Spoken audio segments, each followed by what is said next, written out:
Welcome to the Philosophiums channel. This is Season 1, Episode 8, in which we discuss Nietzsche's idea of Amor Fati.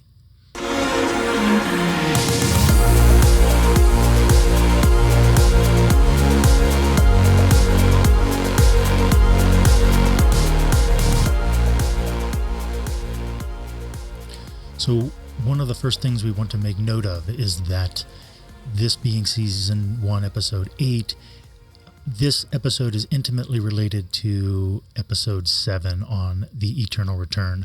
So if you haven't yet seen Episode 7, you may want to check it out first, as it will help add depth to the discussion of Amor Fati. However, this episode is an episode unto itself. So here we go. The overview of what we're going to be talking about then is I'm going to provide a general characterization of Amor Fati. Then we're going to look at what really is the essential statement of Amor Fati from The Joyful Quest, or Die Frohliche Wissenschaft, the gay science, as it's sometimes translated, or as the joyful science, as it has been most recently translated. We're then going to look at Amor Fati as the second part of a two-part idea in Nietzsche's philosophy. Of course, the Eternal Return is the first part of that two-part idea, and Episode 7, the previous episode, was dedicated to a discussion of the Eternal Return. Also, I discussed this extensively. I discussed both the Eternal Return and Amor Fati in my book, Full Throttle Heart. It's in two editions, but the second edition subtitle is The Rapture and Ecstasy of Nietzsche's Dionysian Worldview. So if you're interested, there's a link in the description that you could check out that book as well. All right, next we're going to take a look at Nietzsche's statement of Amor Fati in other places. Specifically, we're going to look at his statement in Twilight of the Idols. We're going to look at his statement in Ecce Homo. We're going to look at his statement in The Will to Power. Lastly, then, we're going to look at Amor Fati as the culmination of a joyful quest. This is the idea in general that Amor Fati is a soteriological concept. This is the overview, but there's a lot more to say, so we'll go ahead and jump right in because there's a lot of ground to cover. All right. So in terms of a general characterization of Amor Fati, one of the first things I want to point out is just a quick comment regarding pronunciation. So, of course, anytime you're pronouncing these Latin terms, I'm not overly concerned with exactly how it's pronounced. I have heard it pronounced in many different ways, Amor Fati, and so on. But I just, Amor Fati is how it just sort of rolls off the tongue for me. So that's how I pronounce it. You can pronounce it any way that you like.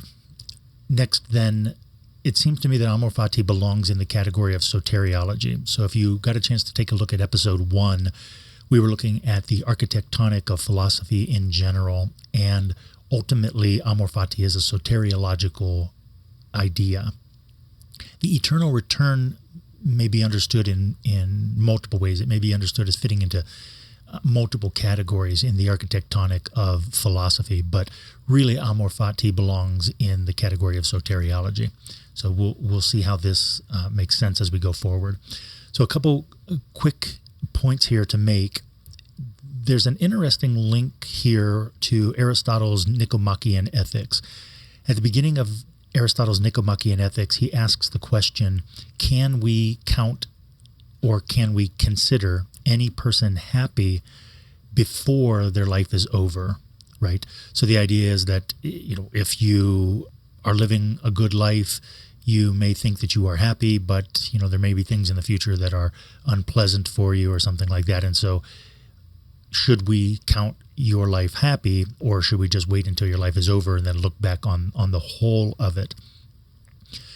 There is a sense in which we can look at Amor Fati, especially as the second part of a two-part idea, the first part being the Eternal Return, as a response to Aristotle there.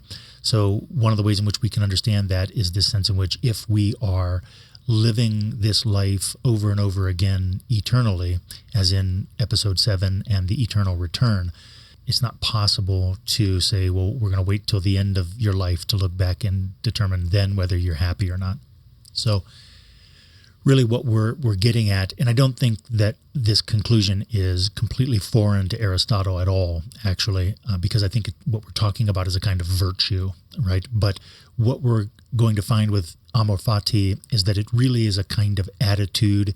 And when I say attitude, I mean relation, right? So attitude is, to my mind, philosophically, attitude is another word for relation, in the sense that my attitude toward external reality, for example, or my attitude toward the different velts of the Welt matrix, we might say, that attitude constitutes my relation to those velts, or my relation to whatever happens in my life.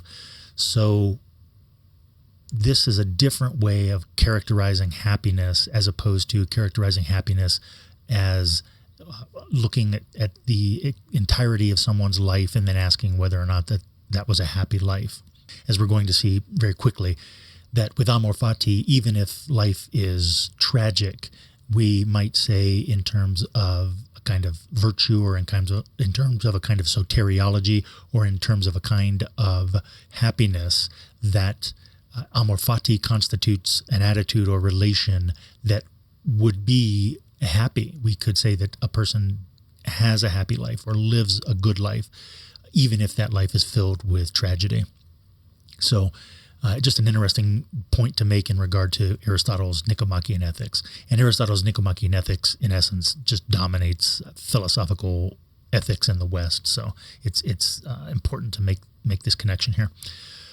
All right, one of the ways we can think about this also then is Amor Fati as a late modern, I'm using this in terms of the history of philosophy. That was episode 4, if you're interested in looking at the episode on the history of Western philosophy. Amor Fati as a late modern retrieval of ancient Greek. You may like to hear the word pagan here. A late modern retrieval of ancient Greek pagan theodicy. And theodicy is the question of God's justice. Its etymology is made up of the Greek words theos and dike, God and justice. So we'll talk about this a little bit more, but I'm just announcing it here so that you can see that it is possible to understand Amor Fati with this notion of theodicy in the background. So one of the questions being that whereas other philosophers have looked at existence, and this is just like the point we just made about Aristotle, whereas other philosophers have looked at existence and have asked questions like, is life good? Is existence good? Is the life that God has given us, or is the life that we have been given, is this a good thing? Is it a good life? Is it fair? Is it just? And Nietzsche, just like in relation to Aristotle's question about a happy life, Nietzsche's Amor Fati is providing a very unique response to this theodicy-based question. So we'll see how that goes as we go further. But one of the ways that we can think about this, and I won't be able to go into this last comment here too much in this episode, because I really want to get to Amor Fati specifically, but the idea that a phenomenological experience, or the idea that the content of my life, the content of my experience may be theological or may involve divinity, in the sense that my affectivity may be rooted in a relation to the gods. I think that this is important, especially this idea of Dionysus or Dionysus, if you like.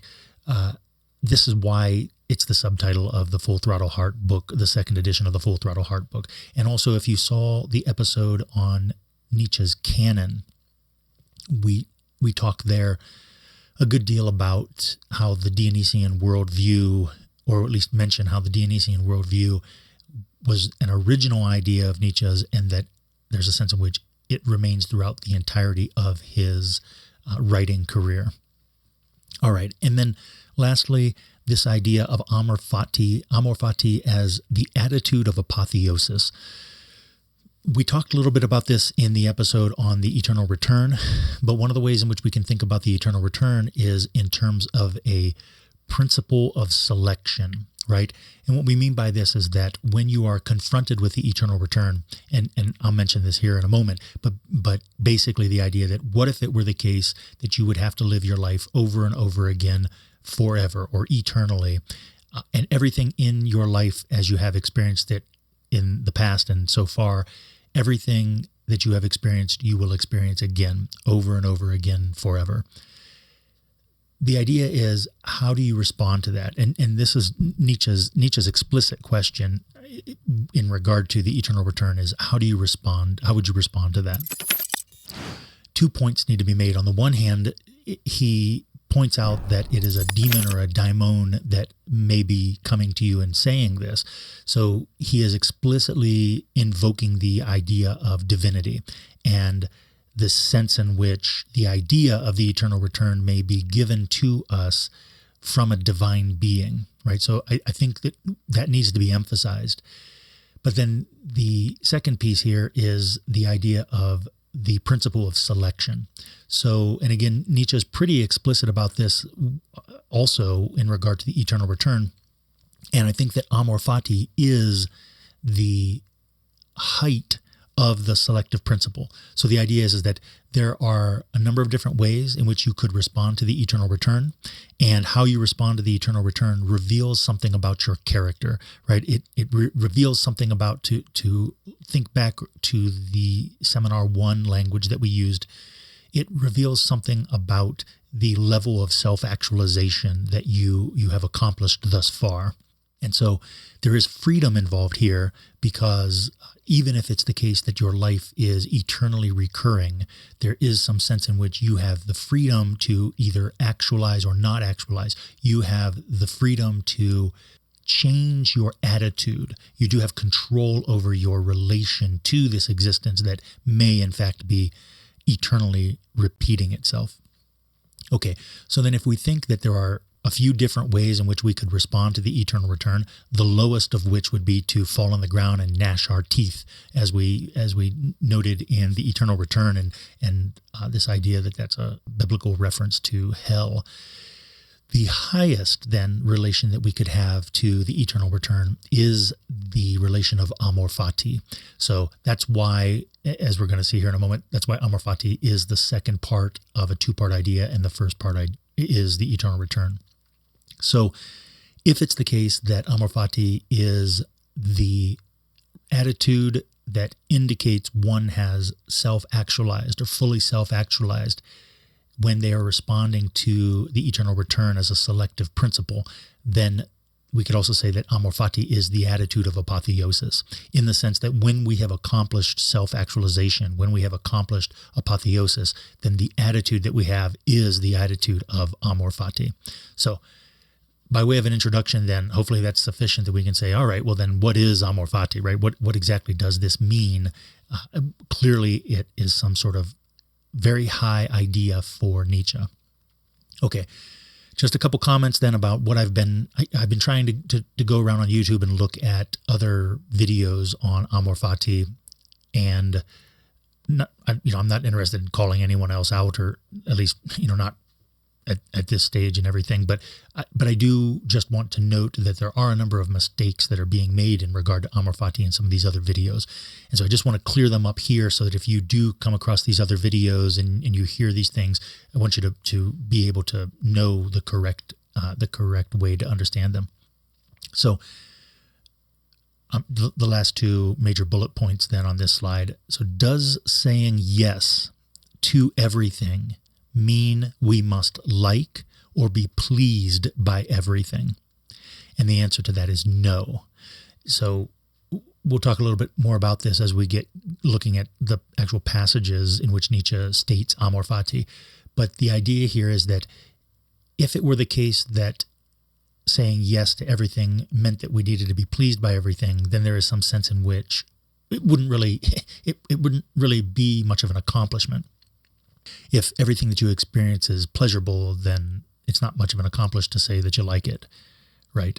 So the idea here is that there will be things that occur, and Nietzsche is clearly emphasizing that there will be events in your life that occur that are unpleasant, that there will be tragedies. And Amor Fati is the idea that we have achieved a level of actualization that we are able to say yes, even to these tragedies. All right, so that's one typical mistake that we see, and here's a couple others. Nietzsche is not a Stoic. I'm going to put together an episode on this later. Really, the only reason I'm putting an episode together on this later is because I find this so often. I find it on YouTube. I find it on Instagram. People want to equate Nietzsche with Stoicism. And Amor Fati is the idea, the central idea that they use to link Nietzsche to Stoicism. All right, so there are two reasons that I would say that we can differentiate Nietzsche's philosophy from Stoic philosophy. The first one is, if we just look at quotes from Nietzsche, Nietzsche is explicit. He is explicit in his criticisms of Stoic philosophy. I'm not going to touch on those here because it will go too far afield, but we will address these later, and I'll look at some of the passages in which Nietzsche criticizes Stoicism. The other idea being that Nietzsche's Amor Fati is not ascetic, right? So there is some sense in which, when we look at Stoicism, they advocate that we should not overly indulge in laughter, right? And that, of course, is very far from Nietzsche's philosophy. I think that Nietzsche's philosophy is very much one of embracing whatever it is that you are experiencing, and that includes the emotional content of that. It includes the affective content, your affects. It includes the feeling of these experiences. So even when it is a terrible experience, you can embrace that feeling, and almost in a sense, this is the that which does not kill me makes me stronger. I don't think that in any way that is somehow glorifying trauma. I think that what it's really doing is it's honoring resilience, right? I think it's honoring resilience.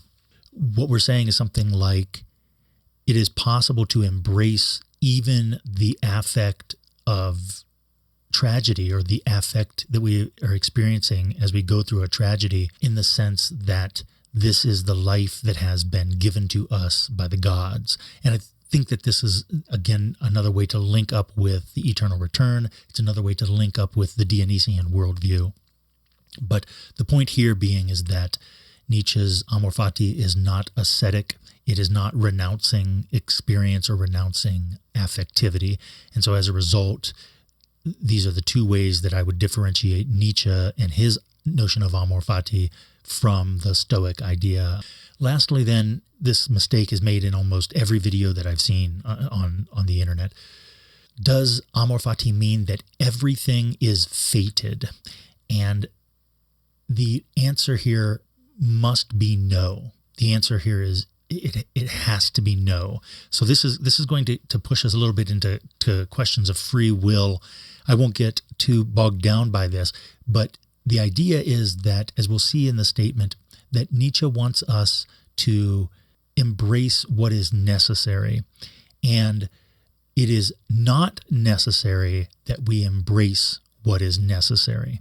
If it were necessary that we embrace what is necessary, then there would be no choice in the matter, and there would be no soteriology in the sense of an apotheosis. Rather, everything would just be fated. So one of the ways in which you could think about this is in terms of the eternal return, right? So if it's the case that everything is fated, which is what you hear quite often on the internet, if everything is fated, then your response to this divine being that is telling you that your life is going to eternally return, your response to that divine being would also be determined, right? Your response to that divine being would also be fated. So then the idea is that it just nullifies the entire thought experiment. It nullifies the entire idea. There is no point in asking yourself the question, how would I respond to the eternal return, if it's the case that the way that I respond to the eternal return is the way that I'm always going to respond to the eternal return eternally, right? So again, we got to be clear that there must be some space for the will. There must be some space for choice. And Nietzsche's an existentialist. He's not a Stoic. So anyway, I just wanted to be clear on all of these things so that if you encounter them with these other videos on YouTube, you'll be able to recognize that these are mistaken readings of Nietzsche. So here we go. The statements of Amor Fati. The statement comes from Die Frohliche Wissenschaft, or The Joyful Quest. But the preface here, so Amor Fati is a longer statement, and this is the way that it is prefaced. This is my translation. I've cleaned this up a little bit from Kaufman and Hollingdale. I've also made the connection to, or its criticism of Descartes more explicit. So, to the new year, the idea being that this is being written on New Year's Day. So, to the new year, I am, therefore I think. If I continue to live, then I will continue to think. Sum ergo cogito, cogito ergo sum. So today, everyone allows the speaking out of wishful and heartfelt thinking. So now I also want to say what I wish for myself today, and which thought first ran across my heart this year, which thought shall be my foundation, certainty, and sweetness for the rest of my life. So this is a kind of preface to the actual statement of Amor Fati. All right, so then here's the statement. I want to learn more and more to see the necessary in things as beautiful. Then I will be one who makes things beautiful. Amor Fati shall be my love from now on.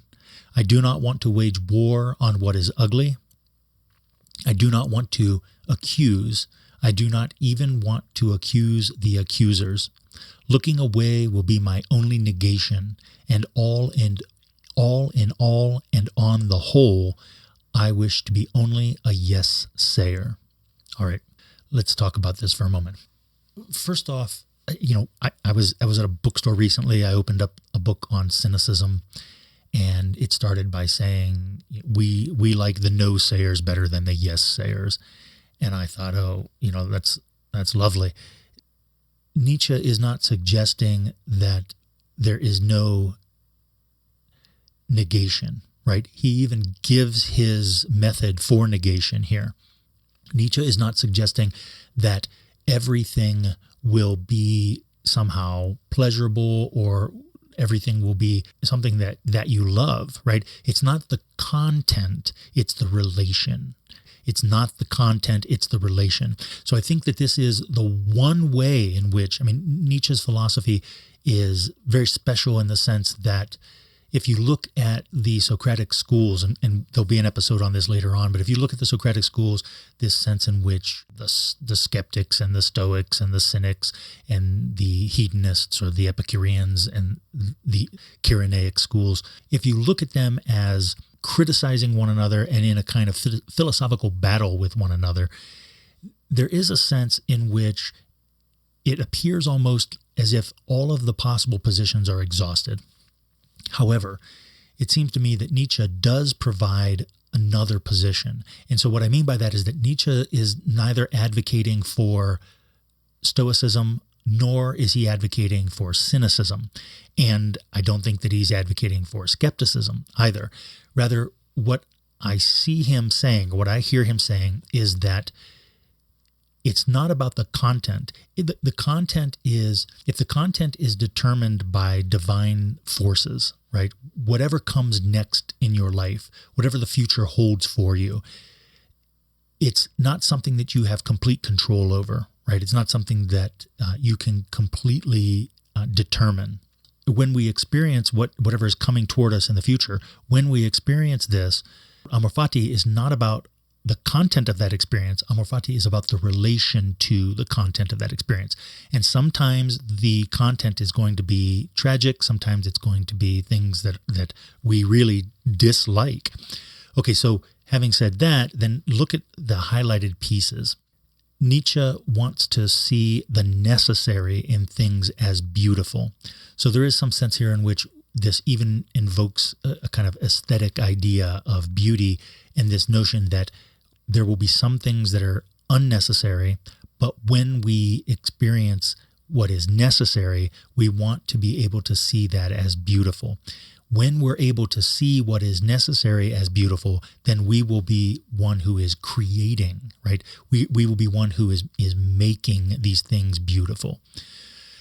I think that in and of itself reveals that Nietzsche is not being a fully deterministic philosopher here, right? This is not about determinism, that there is some room, there is some space for us to create and to create meaning, to make meaning out of the experiences in our life. And even if these experiences are tragic, and even if these experiences are actually unpleasurable, not only will we say yes to what is necessary, but we will not attempt to negate it or run from it, that we will love it as necessary. And by being able to see this necessary as beautiful, by being able to see it as involving divinity, I think that this is the secret to making the connection between necessity as fate. Necessity is always understood as fate in philosophy when you're doing continental philosophy and looking at figures from Plato to Nietzsche, for example. But not only then does it make the connection between fate and beauty, but also this sense in which it connects back up with the eternal return and this divine being that is revealing the sense in which the life that you're experiencing, you're going to have to experience it over and over again. Hopefully that is a good way to get us through the essential statement of Amor Fati in Nietzsche's philosophy. Okay, this is a passage from Twilight of the Idols, and it's the passage from the Twilight of the Idols where Nietzsche also states Amor Fati. So the Twilight of the Idols comes, of course, later than the Joyful Quest. I include these here so that we can clarify. Most people only look at the passage from the Joyful Quest. By looking at these other passages, it's able to help us clarify what's going on with the essential statement of Amor Fati in the Joyful Quest. Saying yes to life, even in its strangest and hardest problems, the will to life, rejoicing over its own inexhaustibility, even in the very sacrifice of its highest types. That is what I called Dionysian. That is what I understood as the bridge to the psychology of the tragic poet. Not in order to get rid of terror and pity, not in order to purge oneself of a dangerous affect by its vehement discharge. Aristotle misunderstood it that way, but in order to be oneself, the eternal joy of becoming. So in order to be oneself, the eternal joy of becoming, beyond all terror and pity, that joy which includes even joy in destroying. You know, if we are involved in the eternal becoming, right, this eternal return, this constant creation and destruction of ourselves, then there is some sense for Nietzsche that not only, as he mentions here, is this divine and Dionysian, but also there is some sense in which it is necessary. So by being able to see that necessary, being able to see the creation and the tragedy and the destruction as beautiful, is the ability to make it beautiful. It is the ability to resonate and participate in this Dionysian power. It is the ability to manifest the Dionysian worldview. I think that we need this passage in order to help us understand Amor Fati. Let's keep going. Okay, so this is Nietzsche's statement of Amor Fati from Ecce Homo. Notice here he says, "My formula for greatness is Amor Fati, that you do not want anything to be different. You do not want anything to be different. Not forwards, not backwards, not for all eternity. Not just to tolerate necessity, still less to conceal it, but rather to love it," right? To love necessity.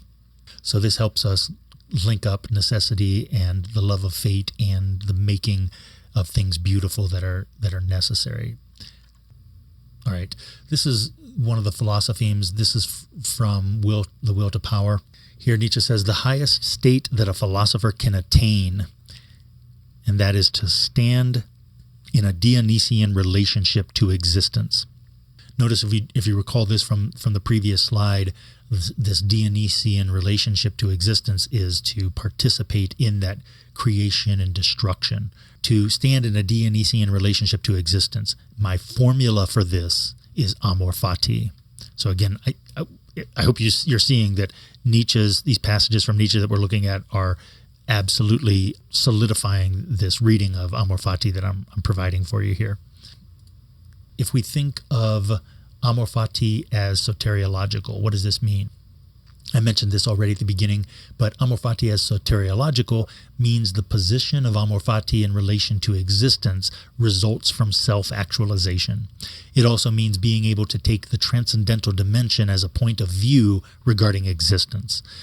And then lastly, it means accomplishing an understanding of life such that one can say yes to life and experience all of life, even the tragic, as joyful. How can you experience the tragic as joyful? I believe that Nietzsche's answer for this is not just seeing it as necessary, but as seeing it as divine affectivity. So it is Dionysian activity. It is the Dionysian destruction of your existence. It is the Dionysian destruction of this aspect of your life. And so therefore, by being able to witness these experiences in these ways, it's not simply that you're seeing it as necessary and then you're able to say, oh, well, it's fate and I'm supposed to love fate. And so therefore, I'm not bothered by this tragedy. I don't think that that's what we're talking about here. I think rather that it's horrible, right? It's sometimes horrific. Sometimes, you're laying on the floor, wondering how you're going to make it into the rest of your life, wondering if maybe you shouldn't go into the rest of your life. So wondering if, there's some way that you can, end the pain and the suffering. So I think that in that way, you're fully experiencing the tragedy. And how can you possibly say yes to that, right? You can say yes to it in a number of ways, but all of them link back to this idea that what you are experiencing is necessary, what you are experiencing is beautiful, and what you are experiencing is divine affectivity. That the gods, or that God, or that Dionysus, from whatever point of view you want to take in regard to theology here, that the gods are reaching in and destroying these aspects of your life. And that as the gods are reaching in and destroying these aspects of your life, it is possible for you to witness the activity of the gods, right? It is possible for you to resonate with the presence of the gods in relation to your own existence. And in doing this, it is possible for you to participate in the God's participation in your life. I think this is Amor Fati, right? That there's a divine depth that many of the people who discuss Amor Fati miss. Okay, so, all right, let's see. I got a little bit more here just to round this out, then should have 4 more slides. So Amor Fati as the second part of a 2-part idea. We talked about this. I mentioned this in the episode 7 on the eternal return, but just to mention it here. The eternal return, we suggested that it could be understood as a cosmological idea in the sense that it is a characterization of nature. That is the idea of eternal becoming, and that, of course, involves constant creation and destruction.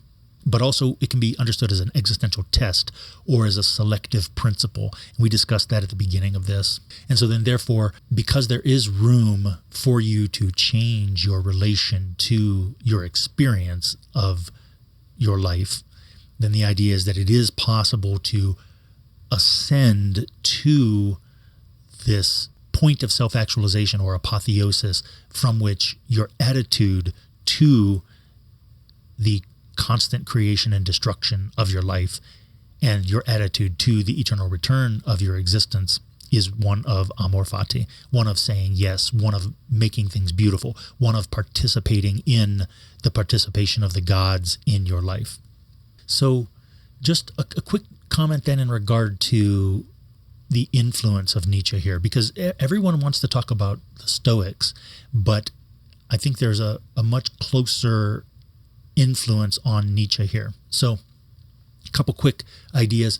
I realize that Nietzsche makes critical comments about Kant, and I've talked about this in Nietzsche's canon, the episode on Nietzsche's canon as well. But we absolutely must realize that, just as we had said, for example, when we started looking at the architectonic of philosophy in general, and we said two people could be doing philosophy in the sense that, maybe one's a theist and one's an atheist.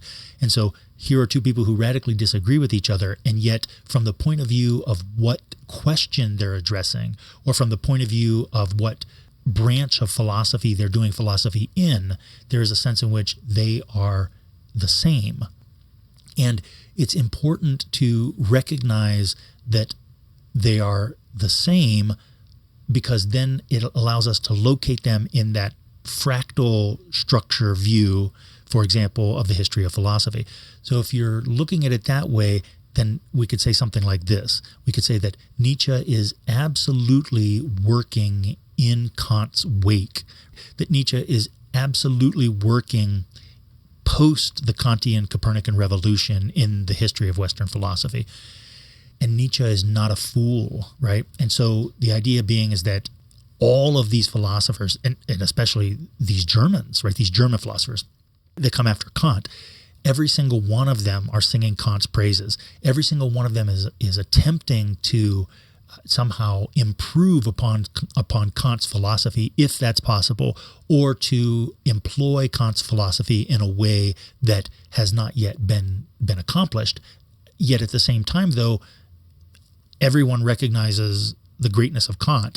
And I understand that professors in America and in universities in America, especially instructors with people with merely with master's degrees in philosophy, the tendency is in America to think, and this is absolutely because of Bertrand Russell and his book, The History of Western Philosophy, and Bertrand Russell was just upset with Germans in general. But it is absolutely the case that the majority of professors and instructors in America just want to suggest that Kant was some kind of an idiot, right? That Kant was some kind of a fool. How could he possibly have thought the things that he thought, and he's not worth reading, right? That's the way they want you to relate to Kant and his philosophy. That had been my experience all the way up into my PhD work. And then suddenly I'm like, you know what? I don't believe this anymore, right? And not only that, but I would rather listen to the opinion of philosophers like Schelling and Hegel and Fichte and Schopenhauer and Hölderlin and Novalis and Kierkegaard. I would rather, and Nietzsche even, but I would rather listen to the opinions of those philosophers than of some guy in America who doesn't understand Kant. Kant is definitely an influence. Then we have Schelling on the left here, upper left. Schelling, of course, was giving his Berlin lectures, and the Berlin lectures are permeated with Dionysius and his comments on Dionysius. Schelling and his Berlin lectures were absolutely a triumph over Hegel, despite the fact that, there's a sense in which it didn't really catch on.